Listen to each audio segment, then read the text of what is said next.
What's up, everyone? It's Karthik with MoneyVest for this market close live stream, which I haven't done, I think, in a very long time. I think I can't even remember the last time I actually did a market close live stream. Might have been last year during NVIDIA earnings when I was in Georgia, but today is an important day. Today, we've got Trump tariffs announcements coming in just under 15 minutes. Markets are desperately waiting and what that is going to look like for the landscape for markets. Economy, global economy, from an inflation, interest rate standpoint. So I got lots to discuss, and make sure that you drop a like. And if you guys can see me and hear me, just give me a thumbs up. Just want to make sure that the audio and the video is working well and there are no issues and no difficulties. So we're going to be tuning in to the live coverage, which again is going to start, I think, at 4 p.m. Eastern. We might have to wait a little bit, but we'll see what happens with this announcement. I've got a few different resources open. So live now from Fox, and then also on CNBC in the background. I'm going to be listening in to that as well to see what kind of announcements we can see. But we got, of course, a lot of individual stocks right now pushing higher. I mean, you've got almost all of them, all the Magnificent Seven companies, with the exception of Meta, which is slightly lower. Everything else is green. Tesla is leading the way higher. It's up over 4.8, almost 5%. And if you come over to the individual sectors, you've got everything green with the exception of staples. So today, of course, has been a little bit of a risk-on rally in the market, where staples, of course, is a bit of a risk-off sector, not seeing a lot of momentum, but other parts of the market are rallying. And we did have S&P 500 rollover a little bit under 5,700. This was the entire intraday chart from the last few days, as the markets have rebounded from lows of 54.85, pushed up over 3.4%, making some nice higher highs and higher lows on a 15-minute time frame, but of course getting rejected at that 5,700 level, as volatility also rebounded a little bit from low 20s back up to as much as 22, and right now we're starting to move lower once again. So thank you so much for joining, everyone. Do you think there are going to be big moves in after hours after Trump's announcements? I think so. Absolutely. I think this is going to be one of the biggest announcements in a long time, because, according to a lot of economists, this is going back as far as 1930s, a complete rewiring of the entire economic policy, monetary policy, and global trade. And this is going to impact a lot of companies, right? I mean, S&P 500 companies, small cap, mid cap companies, a lot of companies that actually have to deal with the import-export all over the world, and they're sourcing materials and labor, and a lot of cross-border transactions happening around the world. I mean, we can't even begin to imagine how much all of this is going to affect in terms of dollars, as well as capital inflows, outflows, and just the entire dynamics of things is very, very large at a very big scale. So get ready. We've got a very big announcement coming in. So that is going to, of course, be important for the market. Any other questions? I'm happy to go over. Another bear flag is what Agent Lab is asking on what exactly, S&P 500 or NASDAQ or any specific stock. But right now what we are witnessing is a little bit of a rebound for the market for the last 3 days. They have been green, and we're starting off the month of April somewhat reasonably well, because if you come over to my seasonality analysis, which I have broken down in my previous updates and my videos, you'll notice that so far for the month of April, we're up 0.76% in 2 days. March, of course, was brutal. We were down over 5.77% in the month of March. You have to go back to COVID to find a March which was this bad, or red even. And then 2018 was another year, which is very much of a proxy to what 2025 is going to look like, because 2018 we also did witness a lot of Trump tariffs, Trump 1.0. So if you compare 2018 to 2025, it is almost moving exactly the same. And coincidentally, 2018 April 2nd ended up being the bottom for the market as well, when the tariffs were to come into effect. And so summer was very strong in 2018, and then towards the end of the year, in Q4, we saw the markets decline, into a bear market. We were down over 20%.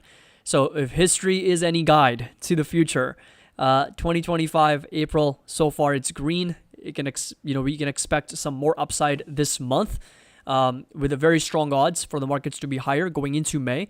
And then, of course, there's the saying, sell in May and go away, where summer months are usually not the best. Historically speaking, somewhere around 60 to 65% probability. Then, of course, going into September, which is the worst month for the market seasonality-wise, and then going into the rest of the year to close out, any year, November has been the best month, followed by December also being very, very strong. So that's where we are, and we'll listen in to what this economic policy is going to look like. This is why I love the markets, Matt says. Yeah, I mean, market is, market always got something. As Peter Lynch also talks about, you've always got something to worry about, right? And that's why there's always going to be this excitement and entertaining dynamics around the market, because there's always something going on. There's always economic policy, interest rates, the Federal Reserve, inflation, and now we've got tariffs to deal with.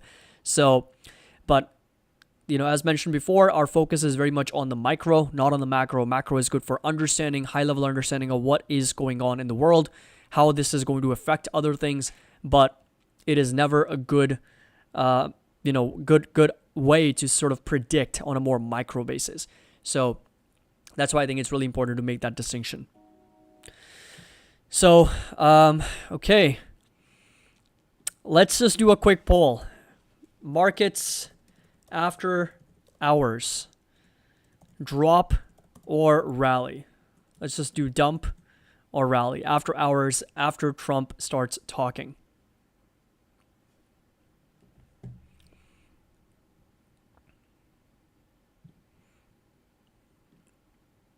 So let's see what everyone has to say about markets' expectations for after Trump starts talking, after the tariff release. Are we going to cover the tariff release? Yes, we're going to try to.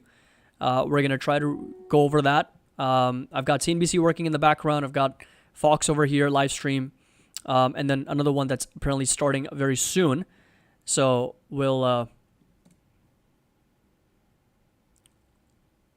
try to, again, listen to as many live streams as possible to get the most up-to-date data for what's happening with these Trump tariffs. Volatility has been rotating back lower. So we're down about 1.7%. And in terms of where we are for a percentile, this is where we are on a volatility basis. So if you come over to my VIX summary, we're still in the normal zone, right? So we're at 70th percentile. And the current read is 22, right? So 22, 21.5, that's where we've been. And this essentially shows you the percentage of times we've stayed above certain levels.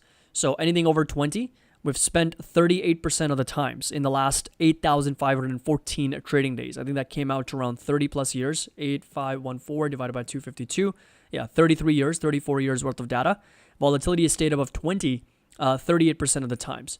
So the moment it gets above 30, right? 30 or higher is usually my trigger to be a buyer in the market, because we've only seen that about 8.5% of the times.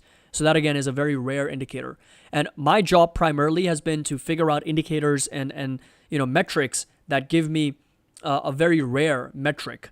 In other words, when was the last time we saw that, right? What is the rarity of this indicator? And the more rare it is, the better the buying opportunity in my perspective, in my view, because we haven't seen that very often. And so markets, when they are giving us a lot of fear, when there is a lot of pessimism, when there is a lot of panic, usually that's when volatility spikes, money VIX index comes down, market breadth gets crushed, markets overall are down 10, 15, 20%, RSI gets oversold. And so we also have an RSI reading where if you come take a look at over here, and let's just take a look at the SPY RSI dashboard. This is showing us the current RSI reading for the market, which is at 45.26. And it also gives us a percentile reading. We're in the 22 percentile. And we were down in the 1 percentile when the RSI was at under 28 at one point when the sell-off was accelerating to the downside. But right now, this percentile rank is at 22, which is pretty normal. And the money VIX index right now is back over 3 at the moment. So that's where we are. And let's get ready. We got a few more minutes until markets close.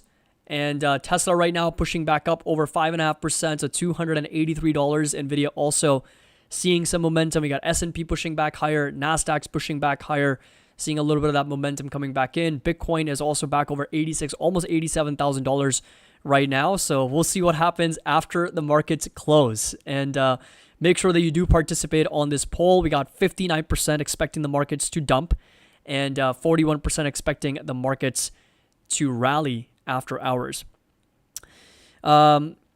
Will you be buying after hours if rip your face off rally starts?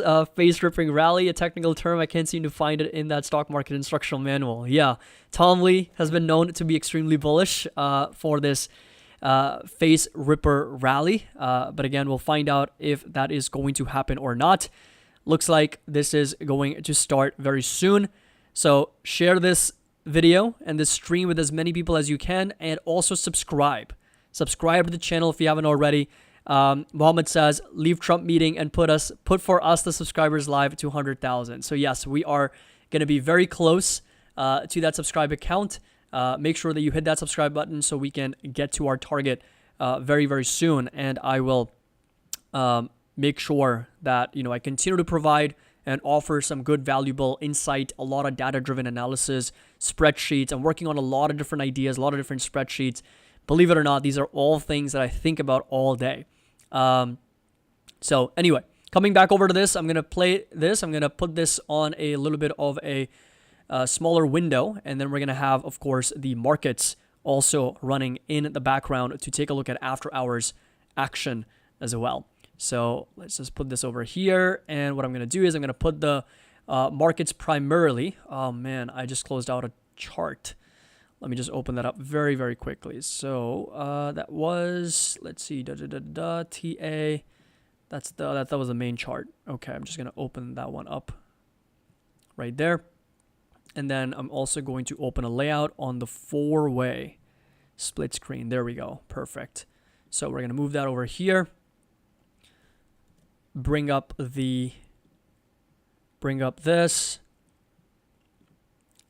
And we are all set. I'm going to do an audio check. Just give me a thumbs up on the audio if everything is working well. And hopefully we don't have any issues. And what you have over here is, of course, the NASDAQ. We got the QQQs. I'm going to put up the SPY. And periodically, I'm going to keep shifting back and forth from different tabs because, we also got to pay attention to the yields. Yields are going to be very important. So we'll see where the 10-year Treasury is trading right now. It's just a little bit under 4.2. We're going to look at volatility.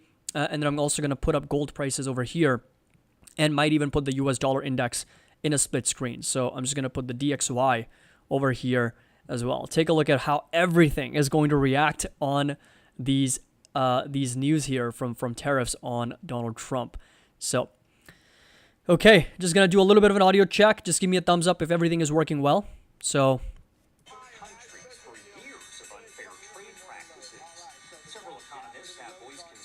saying that the move actually... And the president is going with this. Up until the end, I have been told that no options have been off the table, even as some looked more likely than others. He's been debating everything from a blanket tariff as high as 20% on one hand to those customized country-by-country rates on the other, or they might land somewhere in between. So that's what we're waiting for. A lot more details to come, but any moment now we're finally going to hear what the president has decided, guys. All right, Megan Casella, we're going to be checking in with you throughout the show, along with the rest of our panel of experts, including CNBC's Eamon Javers, our senior economics reporter Steve Leisman here on set, senior markets commentator Mike Santoli, of course, plus geopolitical expert Marco Papich, and Raymond James Washington policy analyst Ed Mills. But first, let's get the pulse of what Wall Street is looking for out of this announcement. Joining us is Charles Schwab chief investment strategist Lizanne Saunders. Lizanne, how tough a tariff message do you think is already priced into this market at these levels? It's hard to say. I think a more serious economic downturn relative to what we've seen so far, meaning if you start to see recession risk significantly increase from where we are right now, I don't think that's priced into the market.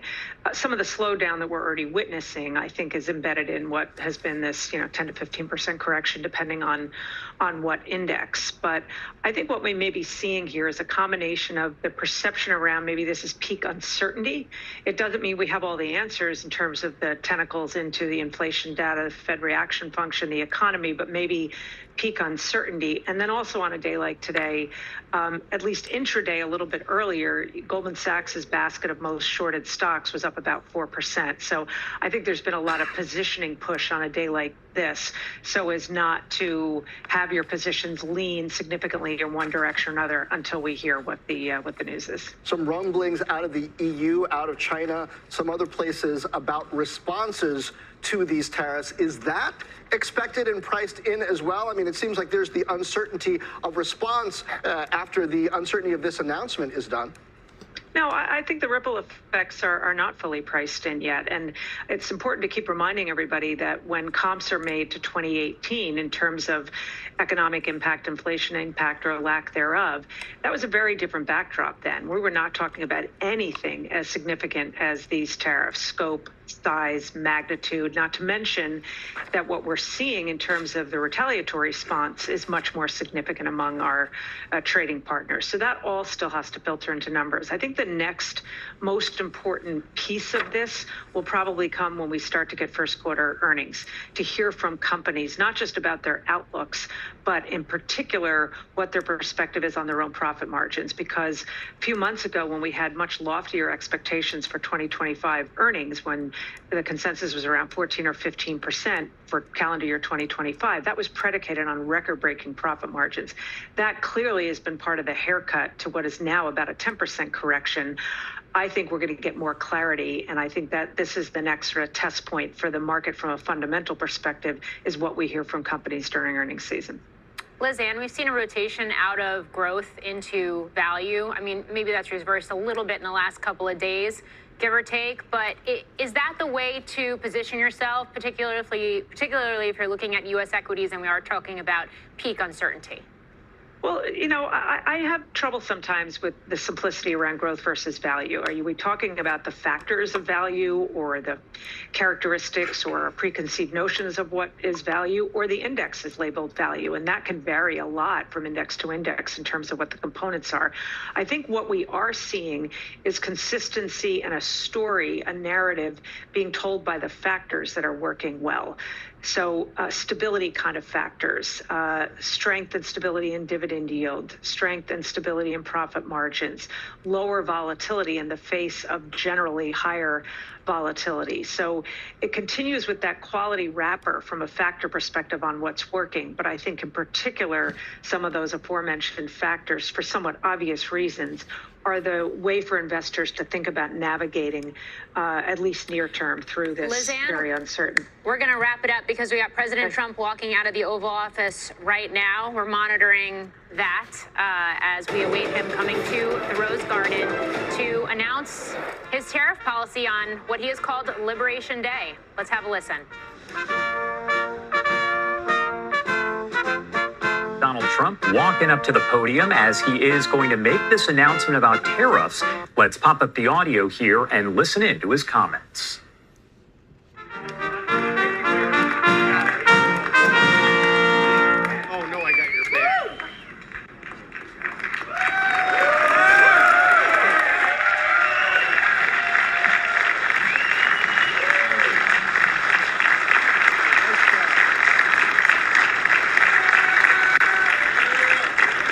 Thank you very much.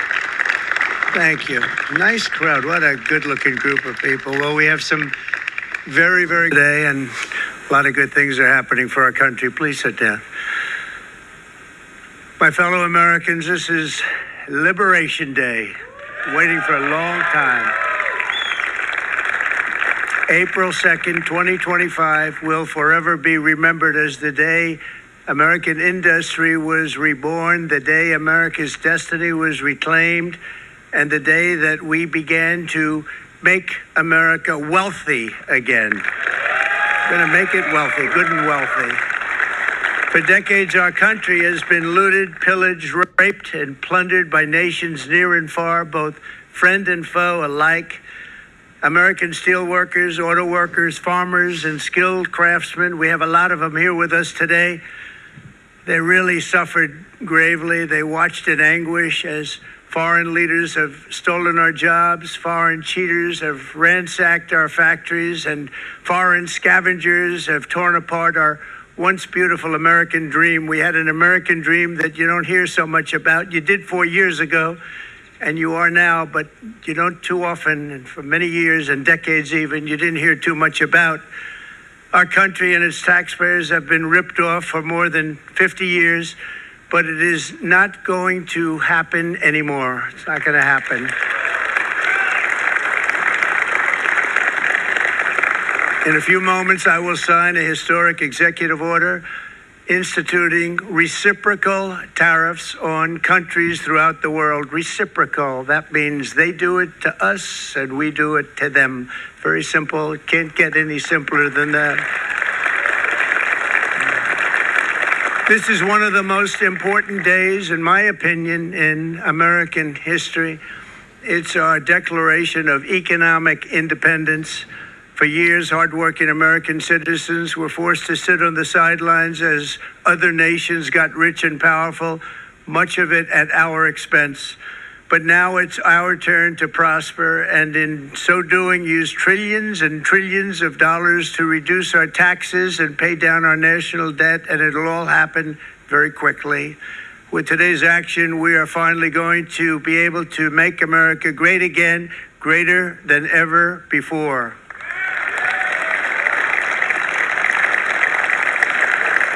Jobs and factories will come roaring back into our country, and you see it happening already. We will supercharge our domestic industrial base. We will pry open foreign markets and break down foreign trade barriers. And ultimately, more production at home will mean stronger competition and lower prices for consumers. This will be indeed the golden age of America. It's coming back. We're going to come back very strongly. We're pleased to be joined on this momentous occasion by Vice President J.D. Vance. J.D., thank you. Thank you. Thank you very much. Where are you, J.D.? No, that wasn't too hard to find. I was looking, he likes to take a low-key attitude, so it'd usually be sit right in front. He's gaining a lot of confidence, Mike, isn't he? And nearly my entire cabinet is here, as well as Speaker Mike Johnson, who's done an amazing job. And with the great success we had last night in Florida, we have a majority of 7. And 7's like a lot when we had it at 1, right? You've done a fantastic job. And many of the members of the House and Senate are with us. Senators, Congressmen, thank you all for being with us. We appreciate it. For decades, the United States slashed our trade barriers on other countries, while those nations placed massive tariffs on our products and created outrageous non-monetary barriers to decimate our industries. And in many cases, the non-monetary barriers were worse than the monetary ones.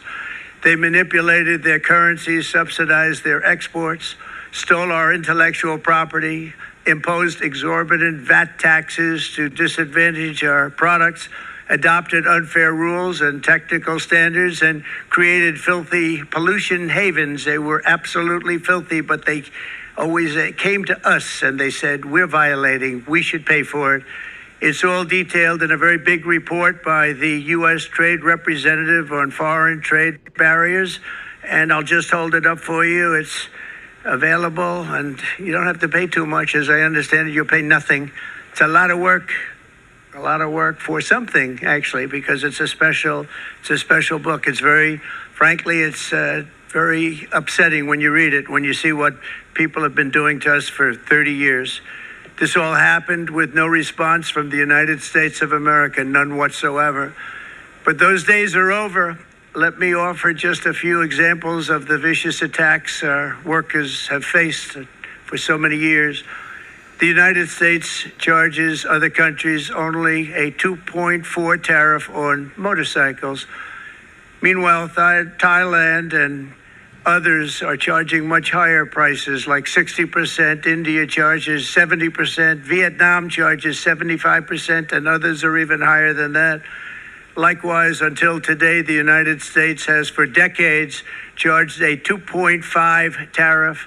Think of that, 2.5% on foreign-made automobiles. The European Union charges us more than 10% tariffs, and they have 20% VATs, much, much higher. India charges 70%, and perhaps worst of all are the non-monetary restrictions imposed by South Korea, Japan, and very many other nations. As a result of these colossal trade barriers, 81% of the cars in South Korea are made in South Korea. 94% of the cars in Japan are made in Japan. Toyota sells 1 million foreign-made automobiles into the United States, and General Motors sells almost none. Ford sells very little. None of our companies are allowed to go into other countries. And I say that, friend and foe. And in many cases, the friend is worse than the foe in terms of trade. But such horrendous imbalances have devastated our industrial base and put our national security at risk. I don't blame these other countries at all for this calamity. I blame former presidents and past leaders who weren't doing their job. They let it happen, and they let it happen to an extent that nobody can even believe. That's why, effective at midnight, we will impose a 25% tariff on all foreign-made automobiles.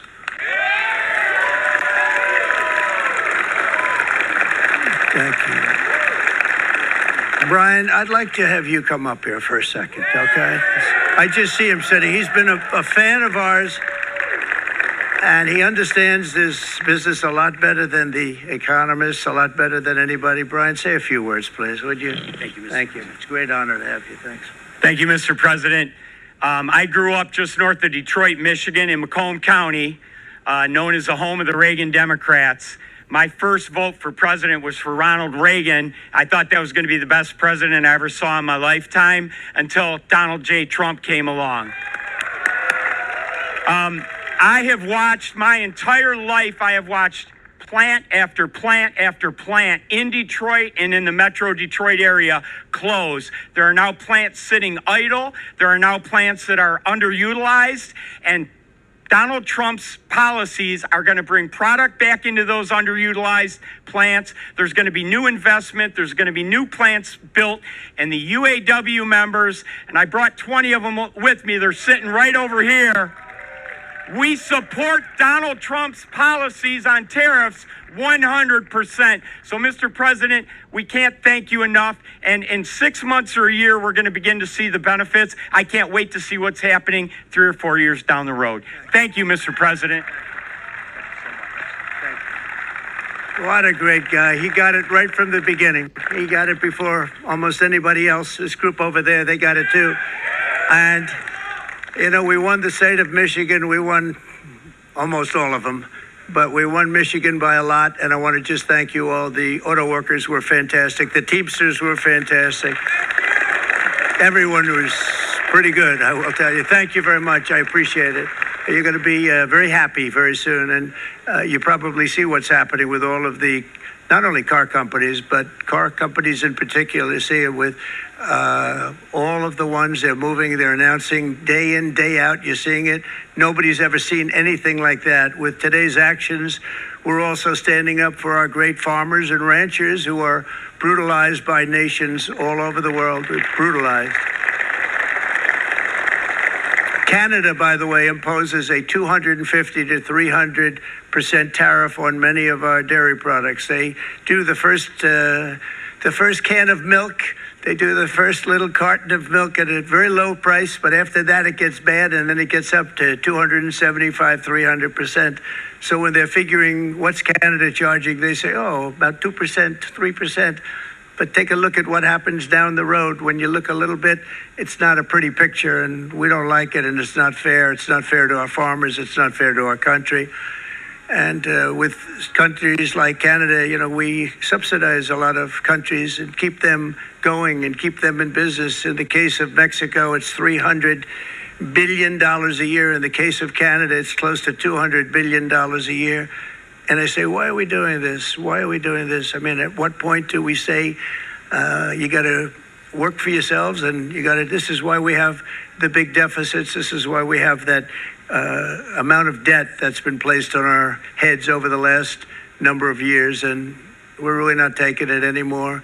Through non-tariff barriers, the European Union bans imports of most American poultry. You understand? They say, we want to send you our cars, we want to send you everything, but we're not going to take anything that you have. Australia bans, and they're wonderful people and wonderful everything, but they ban American beef, yet we imported $3 billion of Australian beef from them just last year alone. They won't take any of our beef. They don't want it because they don't want it to affect their farmers. And you know what? I don't blame them, but we're doing the same thing right now, starting about midnight tonight, I would say.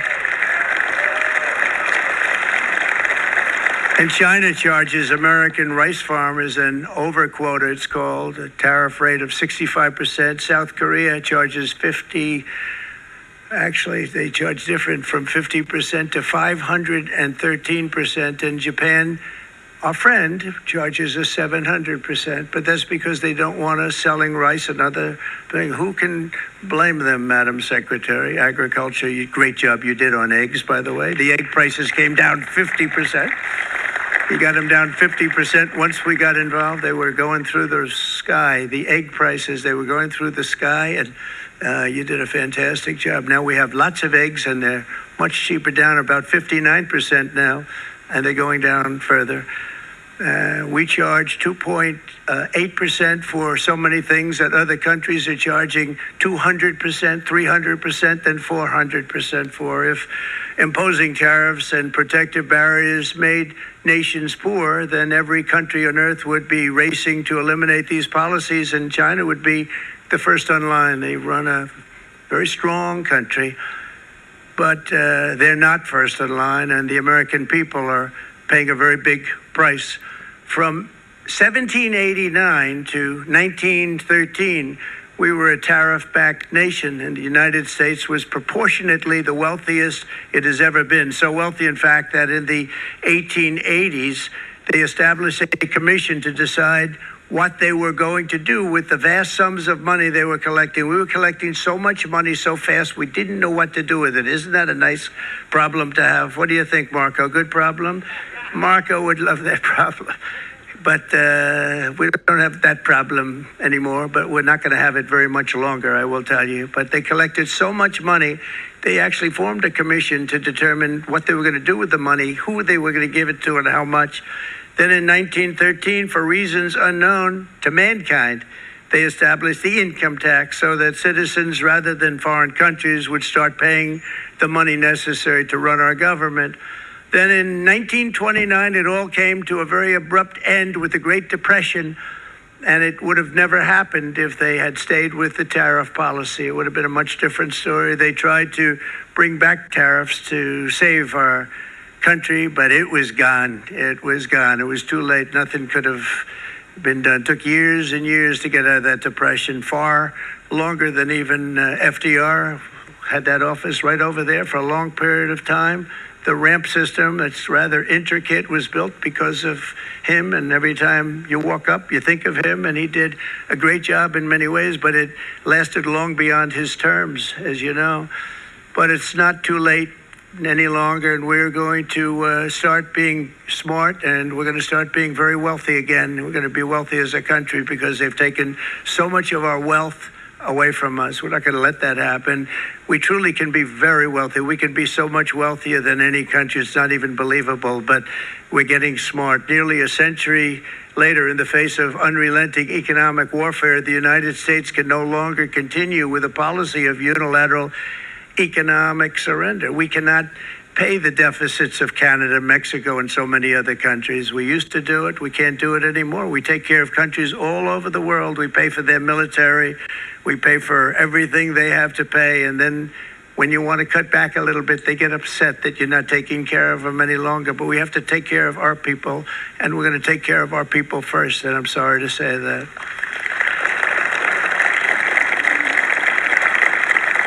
And today we're standing up for the American worker, and we are finally putting America first.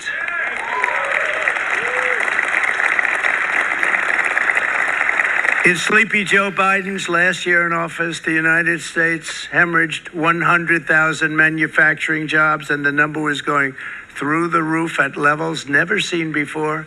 and our trade deficit reached a record $1.2 trillion, which is unheard of.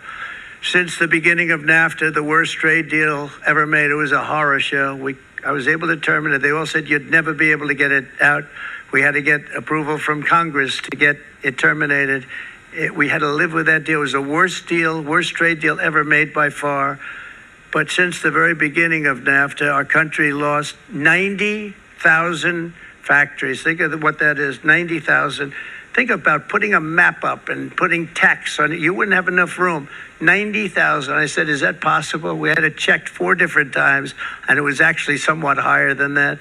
And 5 million manufacturing jobs were lost while racking up trade deficits of $19 trillion. That was the worst trade deal ever made. As a result of these gigantic losses, foreign nations now own $26 trillion more of American assets than think of this, than the Americans own of their own foreign assets or other foreign assets. The United States can no longer produce enough antibiotics to treat our sick. We have a tremendous problem. We have to go to foreign countries to treat our sick. If anything ever happened from a war standpoint, we wouldn't be able to do it. We import virtually all of our computers, phones, televisions, and electronics. We used to dominate the field, and now we import it all from different countries. A single shipyard in China now produces more ships every year than all of the American shipyards combined. Think of that. And it was a business that we used to dominate. We used to dominate it totally. In short, chronic trade deficits are no longer merely an economic problem. They're a national emergency that threatens our security and our very way of life. It's a very great threat to our country. And for these reasons, starting tomorrow, the United States will implement reciprocal tariffs on other nations. It's been a long time since we even thought of that. We used to think about it a lot. We didn't think about it for many decades, and you see what's happened. For nations that treat us badly, we will calculate the combined rate of all their tariffs, non-monetary barriers, and other forms of cheating. And because we are being very kind, we're kind people, very kind. You're not so kind when you got ripped off with your salaries. My auto worker friends and my Teamster friends and all of the unions that typically voted Democrat, they're not voting Democrat anymore because worker, whether union or non-worker, they're for the Republicans now. That's what happened. But we will charge them approximately half of what they are and have been charging us. So the tariffs will be not a full reciprocal. I could have done that, yes, but it would have been tough for a lot of countries. We didn't want to do that. I'd like to see the chart if you have it. Could you bring it up, Howard? This is our great Secretary of Commerce, Howard Lutnick. Thanks, Howard. So if you look at that, China, first row, China, 67%. That's tariffs charged to the USA, including currency manipulation and trade barriers. So 67%, I think you can, for the most part, see it. Those with good eyes, with bad eyes. We didn't want to bring, it's very windy out here. We didn't want to bring out the big charts because it had no chance of standing. Fortunately, we came armed with a little smaller chart. So it's 67%, so we're going to be charging a discounted reciprocal tariff of 34%. I think, in other words, they charge us, we charge them less. So how can anybody be upset? They will be because we never charge anybody anything, but now we're going to charge. European Union, they're very tough, very, very tough traders. You think of European Union, very friendly. They rip us off. It's so sad to see. It's so pathetic. 39%, we're going to charge them 20%, so we're charging them essentially half. Vietnam, great negotiators, great people. They like me, I like them. The problem is they charge us 90%. We're going to charge them 46% tariff. Taiwan, where they took all of our computer chips and semiconductors. We used to be the king, right? We were everything. We had all of it. Now we have almost none of it, except the biggest company is coming in. We're going to end up with almost 40%. Lee Zeldin's working to get their approvals. And it's an amazing company. Mr. Wei of one of the great companies of the world, actually. They're coming in from Taiwan, and they're going to build one of the biggest plants in the world, maybe the biggest for that. But 64%, we're going to charge them 32%. Japan, very, very tough, great people. And again, I don't blame the people for doing it. I think they're very smart in doing it. I blame the people that sat right in that Oval Office, right over there, right behind the Resolute desk or whichever desk they chose. Japan, 46%. They would charge us 46%, and much higher for certain items like cars, little items like cars. 46%, we're charging them 24%. India, very, very tough, very, very tough. The Prime Minister just left. And he's a great friend of mine, but I said, you're a friend of mine, but you're not treating us right. They charge us 52%. You have to understand, we charge them almost nothing for years and years and decades. And it was only 7 years ago when I came in, we started with China and charged them. We took in hundreds of billions of dollars from China in tariffs. And they understood, honestly. President Xi understood. He said, look, I understand. And the other countries, and they all understand. We're going to have to go through a little tough love, maybe, but they all understand. They're ripping us off, and they understood it. Prime Minister of Japan, Shinzo Abe. He was a fantastic man. He was unfortunately taken from us, assassination. But I went to him and I said, Shinzo, we have to do something. Trade is not fair. He said, I know that. And he was a great gentleman. He was a fantastic man, but he understood immediately what I was talking about. I said, Shinzo, we have to do something. He said, I know that. And we worked out a deal, and it would have been a much better deal, but frankly, there were many years left in the deal that was made previous to my getting there, but it was something. If you look at Switzerland, 61% to 31%. Indonesia, Malaysia, Cambodia. Oh, look at Cambodia, 97%. We're going to bring it down to 49. They made a fortune with the United States of America. United Kingdom, 10%, and we'll go 10%. So we'll do the same thing. South Africa, 60%, 30%. And they've got some bad things going on in South Africa. We're paying them billions of dollars, and we cut the funding because a lot of bad things are happening in South Africa. The fake news ought to be looking at it. They don't want to report it. Brazil, 10%. Bangladesh is 74%. So you see what's going on. Pakistan, 58%. Sri Lanka, 88%. So what we're doing is we're taking not the full, we could take the full 88%. Thanks a lot. He's doing a very good job. How's he doing, all right? I think you better take it with you. It's not going to last very long. He's going to put it, it's going to follow you down with the wind. I brought a hat just in case it got too windy, but here, would anybody like a hat? I'm not giving it to a cabinet. I'm giving it to the auto workers. Come here.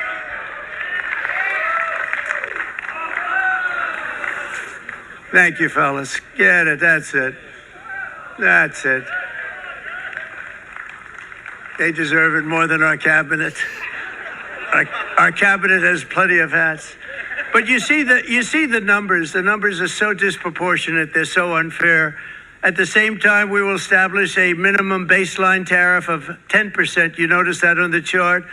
And that'll be on other countries to help rebuild our economy and to prevent cheating. So we're going to have a minimum of cheating, and we're going to be very severe on the people that at the gate that watch the tariffs and watch the product coming in, because there's been a lot of bad things happening at the gate because the money is so enormous that you're talking about. There's never been probably anything like it in terms of the enormity. And there are a lot of bad things happen at the people that do the check-in, and they're looking at 10-year jail sentences if they do play. We're going to treat them so good, but if they cheat, the repercussions are going to be extremely strong. Foreign nations will finally be asked to pay for the privilege of access to our market, the biggest market in the world. We're right now the biggest market in the world. We had a great country 4 years ago in terms of the economics. We were doubling up on China. We were doing so well. Nobody was going to catch us, but so much of it slipped away over the last 4 years under Biden.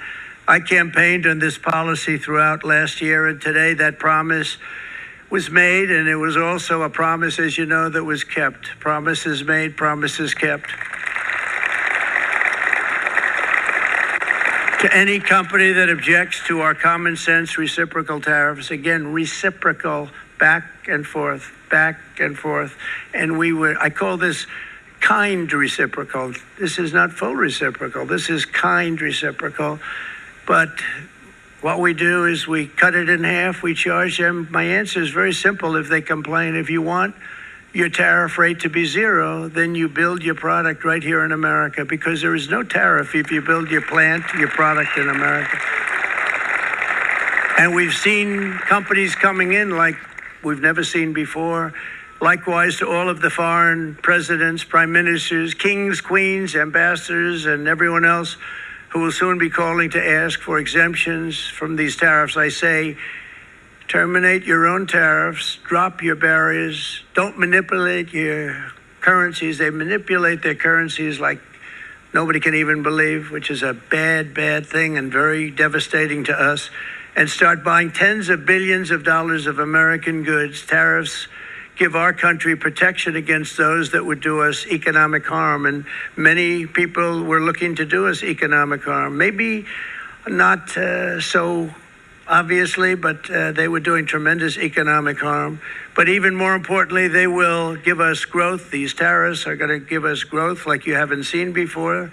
And it'll be something very special to watch. I am so looking forward. And Brian, it's going to happen even faster than you said. You know, you might say, but it's already started. It's already started. Work's already begun on plants all around the country. And you see that as before. These are big, rich companies. We have $61 billion started on a big plant going up. It's going to be announced over the next 2 days. And they already started work. Many of these the biggest companies in the world, they've committed to build. We're going to build, sir. And they came here to see me, and wanted to know if they could have a press conference. I do as many as I can. I'm pretty busy trying to stop Russia and Ukraine and the Middle East. We got to stop that. We got to stop the Houthis, which we're making tremendous. They like shooting ships down and out of the water, sinking ships. They get a kick out of it, but they're not getting such a kick out of it now, are they, Mr. Secretary? They're not getting such a kick out of that now. But here are just a short list of some of the companies that have already announced and committed to investment. And this is a company that built its factories and its plants in China. Apple is going to spend $500 billion. They never spent money like that here. They're going to build their plants here. SoftBank, OpenAI, and Oracle, great companies, are investing $500 billion almost immediately. NVIDIA, a hot company, is investing hundreds of billions of dollars. They just announced. TSMC, the biggest, most important company in the world of chips from Taiwan, with no investment from us, is investing $200 billion. And they said the reason was, number one, the election of November 5th, and number two, the tariffs. They don't want to pay the tariffs, and the way they're not paying it is to build their plant here. So we're going to go from almost no percentage. We used to have 100% of the chip market. Now it's all in Taiwan. Almost all of it's in Taiwan, a couple of other countries, but mostly in Taiwan. And think of it, we had 100%. We lost it because of people in that office that didn't do their job. They allowed it to be stolen from us. Johnson & Johnson, great company, $55 billion. Eli Lilly, $27 billion. Meta is investing $500 billion. Wow. The Mac is investing $20 billion. CMA, CGM, $20 billion. And then you have Merck and Clarios, Stellantis, General Motors, GE Aerospace, Honda, Nissan, Hyundai are all putting in billions and billions of dollars, and they're committed 100%. So.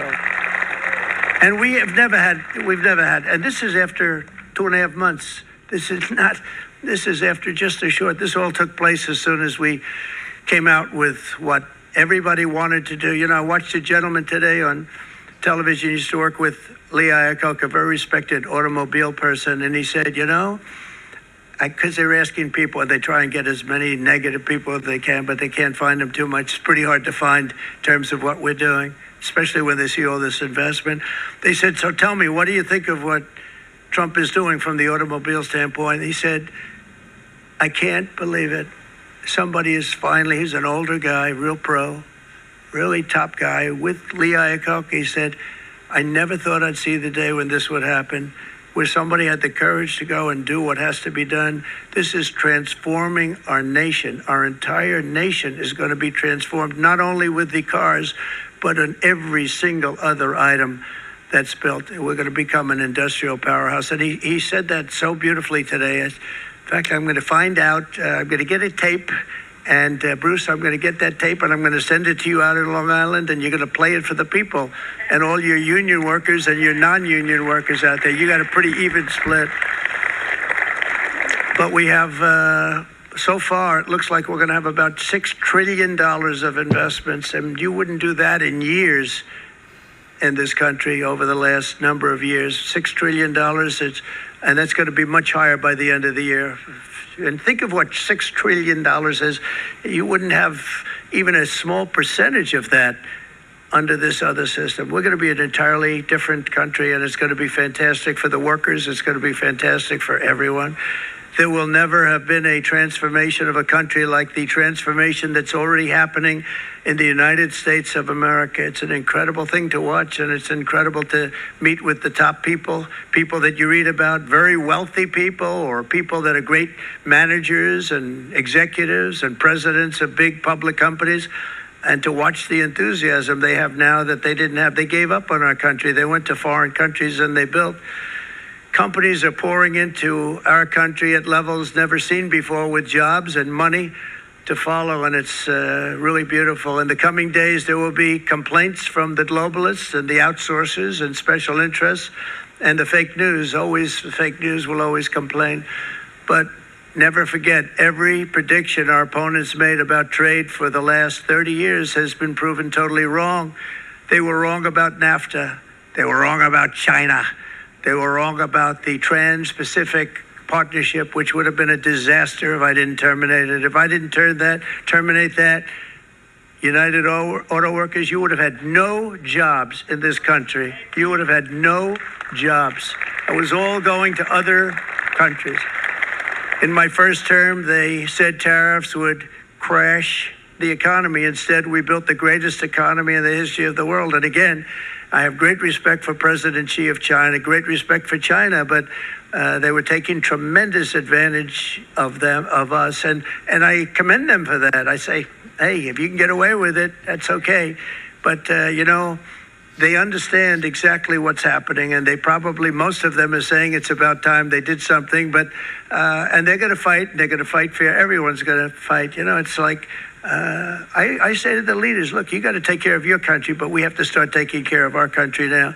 We can't do what we've been doing for the last 50 years. From the day of my election, the stock market went up in my first term 88%, with NASDAQ going up 155%, more than any president has ever had in any term in office, by far. And I think we're going to blow that away. And maybe the numbers won't show, but I think they're going to show much better than even those numbers. But what you're going to see is you're going to see activity, that empty, dead sites, factories that are falling down.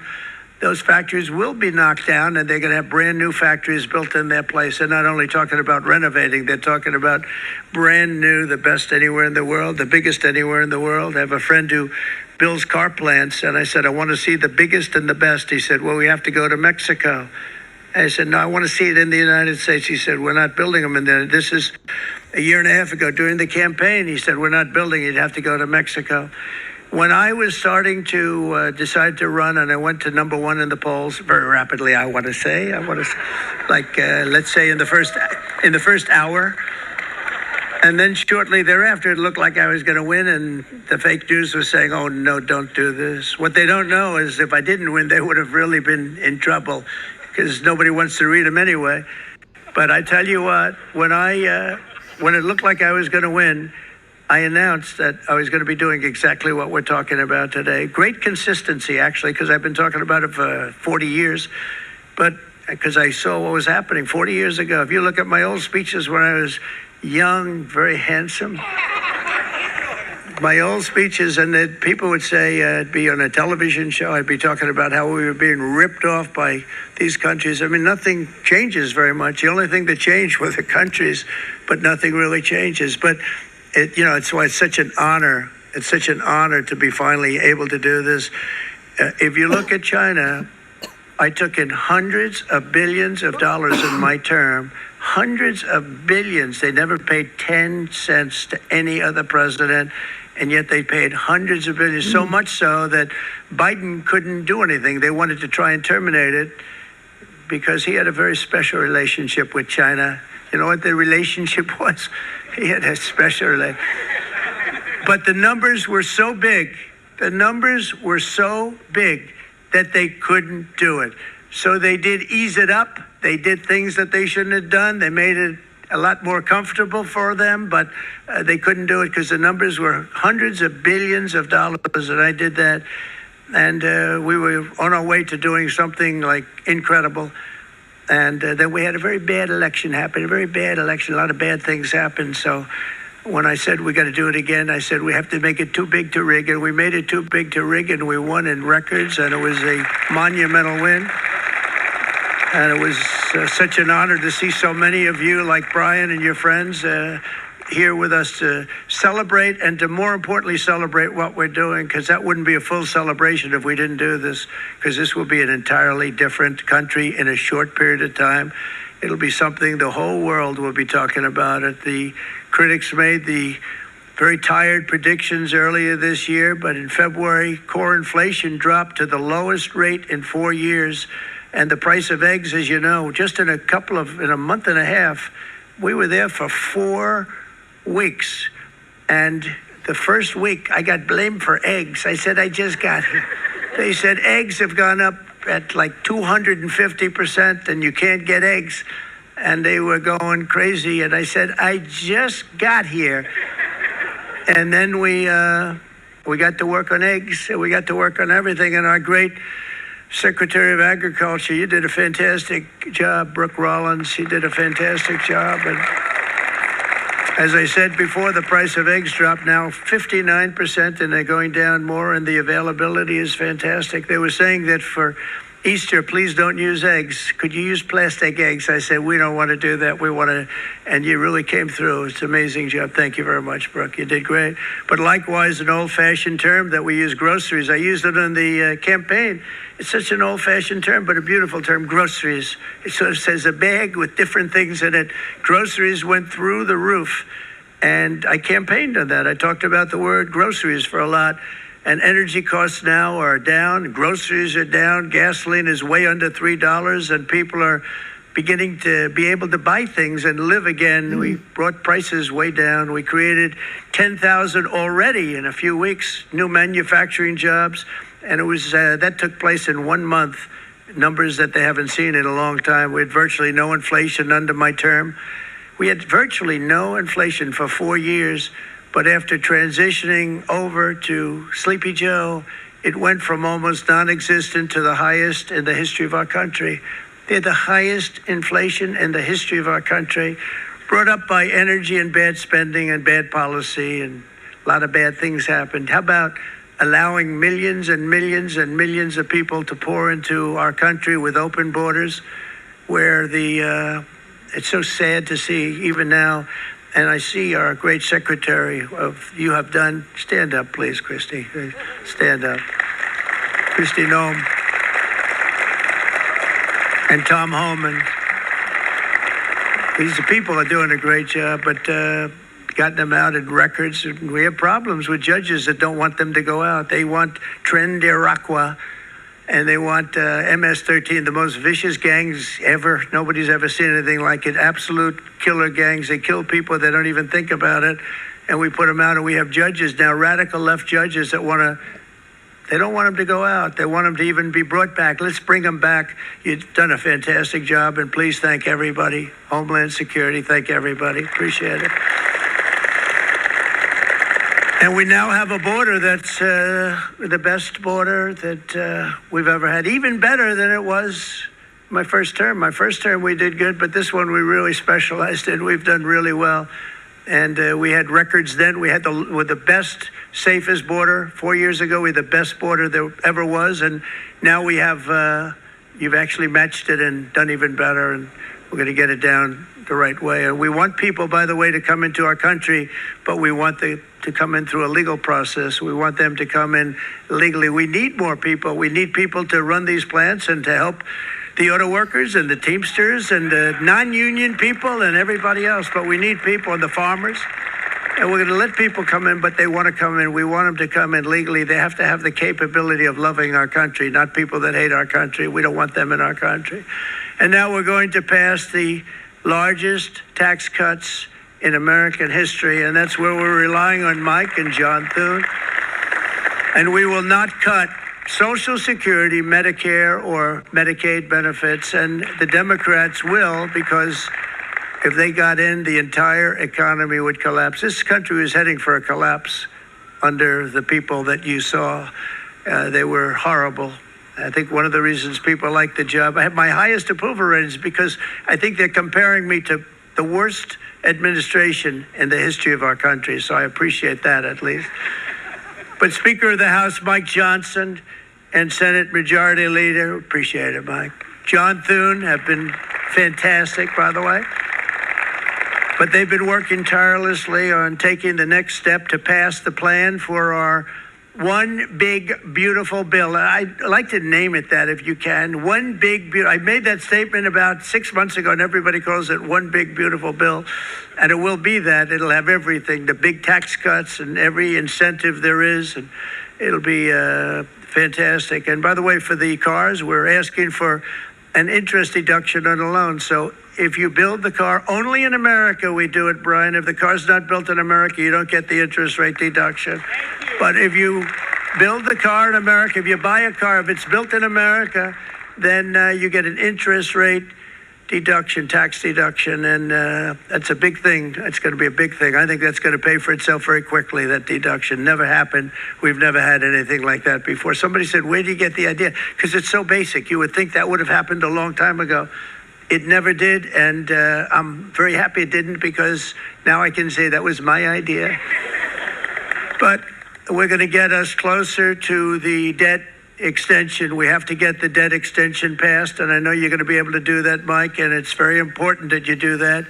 And all of the other things that the Senate budget plan gives us, along with working, because I know they're working together, John and Mike, and the two bills are going very well together. We need to get our shared priorities done, including certain permanent tax cuts. We want the tax cuts to be permanent, spending cuts, energy and historic investments in defense, border, and so much more. We're covering everything. These will be phenomenal. There'll be no bill like this going to straighten. One bill is going to straighten out our country for many, many years to come. And we said, let's just do it and let's get it done. And some guys will love it and some guys will like it a little bit less because they're not getting what they were exactly looking for, but they're getting a lot. They'll never, if we get this done, it'll be the most incredible bill ever passed in the history of our Congress and Senate and congressmen, the senators and the congressmen, many of whom are here today, will be very proud of themselves. I really believe that. It's going to set us on a whole new prosperous path. We're going to cut spending and right-size the budget back to where it should be. We're going to do that very strongly. Thank you, Rick. Thank you. John, thank you. Oh, look at all of our senators over there. Oh, boy. That's a nice group of people. But I won't like them so much if they don't get this bill done. That's a great group. And Congressman, thank you very much. I appreciate it. Tremendous people. The Senate plan is my complete and total support, and the House plan likewise is very similar. They're moving along pretty much at the same clip, and as soon as you're ready, you'll show it to me, and I'm sure it'll have my support, Mike. Every Republican congressman and senator must unify. We have to unify. We can't be separated. We have to get it done. We have to get absolutely everything we can, and we have to take care of the American people. That's the only thing that matters. We have to take care of the American people first. We need to pass this bill immediately, get it done, including debt extension. From this day on, we're not going to let anyone tell us that American workers and families cannot have the future that they deserve. We're going to produce the cars and ships, chips, airplanes, minerals, and medicines that we need right here in America. The pharmaceutical companies are going to become roaring back. They're coming roaring back. They're all coming back to our country, because if they don't, they got a big tax to pay.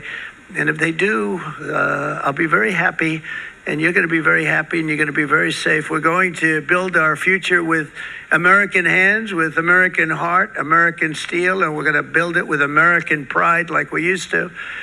We're approaching our 100th day as president, and have been given credit by a lot of people, actually, even some of the fake news, can you believe it? Which in this case hopefully isn't fake, for having done more in that time than any other administration in the history of our country in the first 100 days. I think we've had an amazing, in terms of what we've done, what we've gotten accomplished. I'd like to see if we can get that war ended and another war from not starting in the Middle East.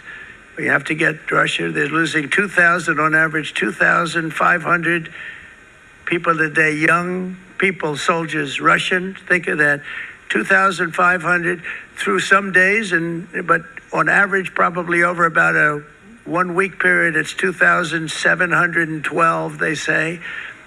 They're losing those soldiers. They're dying.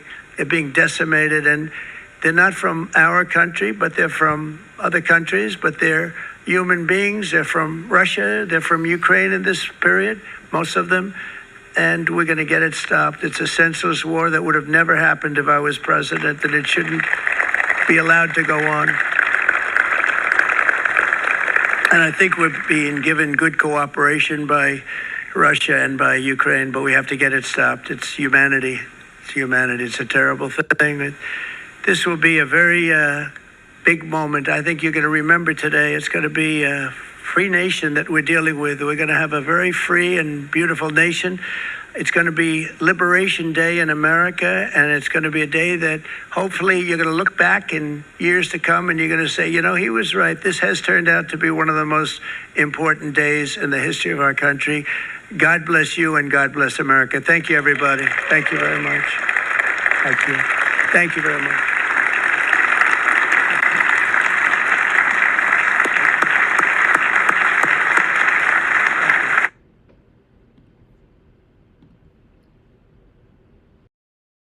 Boy, where do we even start? So this is the chart. What a rug pull. What a pump and dump in the markets here. We rallied, for the first 10 minutes, obviously getting up to over 481. QQQs were up over 1%. And then just the entire dump. As soon as that chart came out, literally, the chart, when it came out, the market just absolutely took a nosedive. We got QQQs down over 4.6% at one point, literally from the peak of after hours to the dump that we actually saw. So I did a poll. I ran a poll, of course. I want to see where we are on that poll.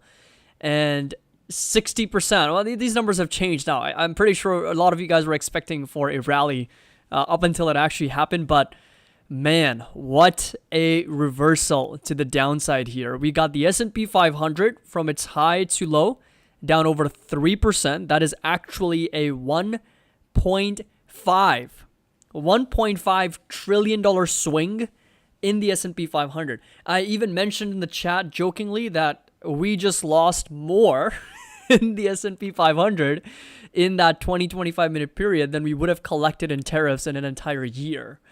That 1.5 trillion is wild in terms of that entire swing in the S&P 500. We're obviously down a little bit over 2%. We got QQQs down 2.7. Russell 2000's down over 3.7 also.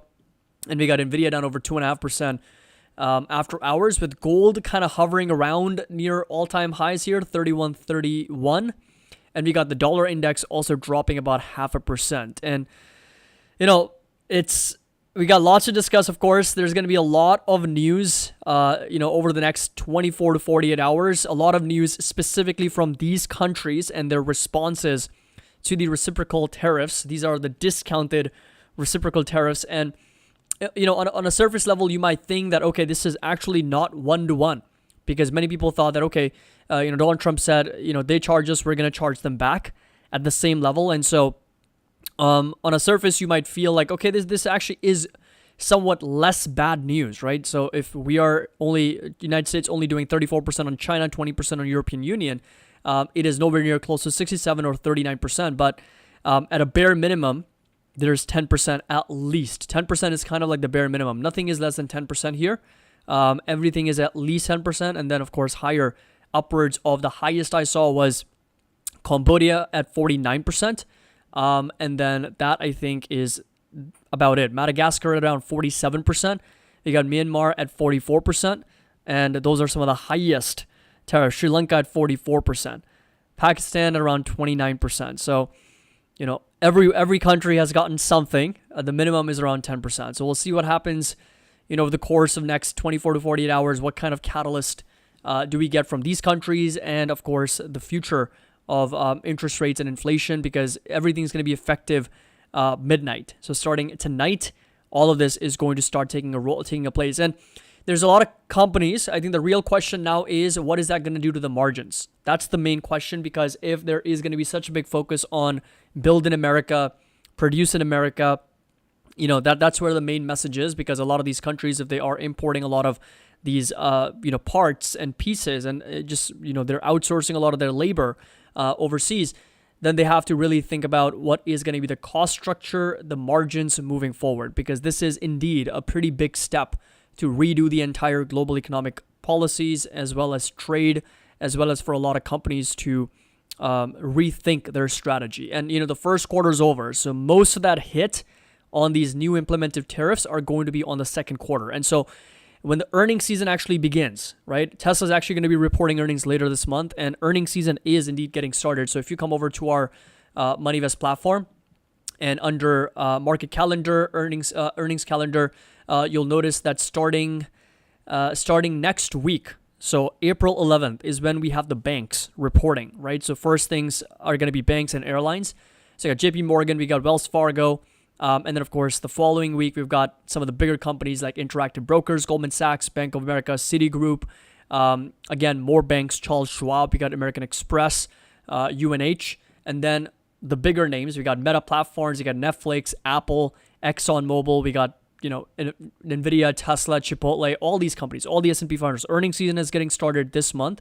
The interesting thing is that I think all of them, all the companies during the earnings call could be that we have no idea what the guidance is going to look like. We have no idea about the rest of the year in 2025, given there's so much uncertainty with these tariffs and how much of that is going to ripple into their actual businesses and what that's going to do to the earnings and the margins. So in my yesterday's update, I did mention, looking for companies that have a defensible moat, companies that can weather through the tariffs and have pricing power to continue to keep earnings and margins at a very stable level is going to be the most important piece, because the companies who are the most vulnerable to these tariffs are going to be the ones that are going to have shrinking margins or lower earnings potential because of the higher cost associated with moving operations back domestically in the US. And, really, if you think about it, global trade was one of the most efficient ways to specialize in one or two products and trade with each other. And at the same time, there's also skilled labor outside the US that companies can access, as opposed to, of course, in the US, which can become more expensive, which leads to higher cost, which leads to lower margins, which leads to lower earnings. So that all kind of plays a big role. And everything that we're talking about at the end of the day will ripple down to the bottom line earnings. Earnings and profitability is what matters most. And that's what Wall Street cares about. And right now there is a lot of uncertainty with how the earnings are going to be affected with these tariffs. And so that's why the markets are fire first, aim later once again. So we're seeing this brutal bloodbath in the market. So get ready for tomorrow, for later this week. I mean, we are back to almost the same price point as we hit a low on March 31st. We hit a new low for QQQs, by the way. So if you breach below 457, then we are hitting a new low for QQQs. And for SPY, you'll notice that the low was also March 31st at around 546, and we are very close to that level as well. If you break down below this, then these are new, fresh lows for the market. And S&P 500 is once again close to a correction, just a little bit under 10% from all-time highs. And of course, QQQs is already down significantly lower. It's down a little bit over 14, almost 15% from all-time highs. So, complete chaos. We just heard the entire 1 hour conference from President Trump. So I'm going to leave you there. I'm going to do the market update now. It's going to be a shorter one, but I'll try to get that out as quickly as possible to update everybody with what happened. But do me a favor, folks. We got 1,500 people watching. If you want, we can actually hit 100,000 right now. Right now, if we wanted to. I'm sure not every one of you is subscribed. So make sure that you subscribe to the channel. I'm going to continue to provide, again, a lot of my spreadsheets, a lot of my evidence-based analysis, and be there, to help you navigate these market environments, because there is going to be a lot of uncertainty. But we trust the data. In numbers, we trust, right? In evidence, we trust. And that's what I'm here to do, is provide you with a lot of historical analysis, a lot of data-driven breakdowns, fundamentals, technicals, and macros to help you in your journey. So I know there's going to be a lot of new investors, but we've been here before. This is not the first time, not the second time. And I can tell you this is not the last time either. We've seen this market volatility before. It's all part of the game. We just have to be a little bit more selective, be more active, be more understanding of companies that have defensible moats, that have pricing power, that have earnings protection, margin protection, that are going to be able to sustain these tariffs over the long term. And so that's what we have to look for. But we have to, of course, be a little bit more active in our search. So the shopping list, I will update that maybe a little bit. I will look at companies that have the strongest moats with the most, a significant pricing power and the best margins and the potential for earnings to stabilize or continue to increase. But there are companies that are going to be affected, and you want to avoid those companies, especially right now, that, given that there's going to be a lot of uncertainty. So make sure that you drop a like and definitely subscribe to the channel. I would really appreciate that. We're very close. And I'll get the market update out as quickly as possible, and with the whole game plan. So over the next few weeks, I'm also putting together a list of 5 to 7 indicators, a really important indicator list, which I'm going to be focusing on with the exact levels that I'm watching. Money Invest Index is going to be part of it. Volatility is going to be part of it. Market breadth is going to be part of it. But it's going to give you a very good framework to work within, and then, of course, use that as a reference to then deploy capital based on your strategy, based on your objectives. So once again, thank you so much for joining. Really appreciate you all. Market update coming out very soon. To give you a bit of a wrap up, QQQ is down about 2.8%, almost 3% lower. S&P is down 2.2%. We got IWM back under 200, of course. It's down over 4% right now. Small caps absolutely getting crushed. And we got NVIDIA down over 3.7, almost 4% after hours, trading back down to $106. And we've got Tesla down almost 4% as well. Thank you so much. Happy investing. Make sure that you subscribe right now. And as always, I will see you all in the next live stream. Take care.